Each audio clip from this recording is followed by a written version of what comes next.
Hello, everyone. On this discussion about appreciative inquiry and problem solving technique, we were asked to watch a video about Operation ASHA and provide a concrete example of an appreciative inquiry.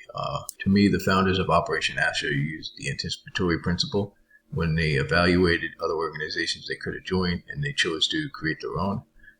They assumed that their future in other organizations wouldn't have lined up with the vision and the task that they set for themselves. I didn't want to do this. I wanted to use more of a constructionist principle. The reason I wanted to use this principle is because it's based off of the knowledge of an organization and the destiny of an organization being interwoven. So it's more localized into facilities instead of just one policy covers everybody around the country. So I chose to use this to try to plan something that's better for the facility and the team that I'm working with. So with that being said, my appreciative inquiry that I chose was about safety culture. The discovery section is what are we doing right? We always want to focus more on the positives than the negatives. The dream would be to make the safety culture inviting enough for engagement, and we want people involved without forcing involvement. The design would be to practice safety as a support-oriented goal and not disciplinary. We want to make sure that we are asking the right questions to help the team and not make them feel like they are going to be targeted or in trouble for bringing any safety issues to us. And the destiny would be to have a safety culture which has full engagement and team members are engaged in a positive way. And just try to make it the mindset moving forward for the facility. With that being said, we move on to the planning stage of the experiment. First thing I would do is task a cooperative team for the experiment, from new hires to leadership to safety-oriented and quality-oriented team members to try to get various perspectives involved with this. The next thing I would do would be to identify what is currently being done right. If we could focus on what's being done right, we could also try to see how we can use what is working in certain scenarios and transfer them to other scenarios to see if they can fix those issues as well. I also want to make sure when we're planning this that we set attainable timelines on gathering data. We don't want to set things month, 6 months, a year out. We want to make sure that things are tangible and it can actually help the culture moving forward in a timely manner. So we move on to the execution phase. I would task safety team members that we just put together to focus on areas that they are designated to have higher understanding in.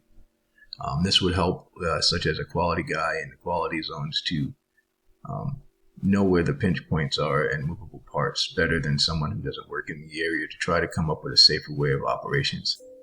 The next thing I would do is make sure that the team members engage employees in safety-related topics. Also, if these guys are tasked to work in areas that they're familiar with, it may be easier for the people around them to open up to them about safety-related questions and not feel like it's going to have discipline attached to it. So we want to make sure that we have familiar faces and we are out there and engaged with our team members. And then during this execution phase, we want to make sure that everybody's documenting the information properly and thoroughly so that we can then review it later on. And then the final phase is reflection. We would review the data with the team that everyone has collected and try to have good, healthy discussions about what each individual in each area of the facility has discovered. We would also try to go over our opinions on how the overall feel of the study went. Did we get things done in a timely manner? Were people engaged that weren't on the team? Or did it feel more of a forced effort?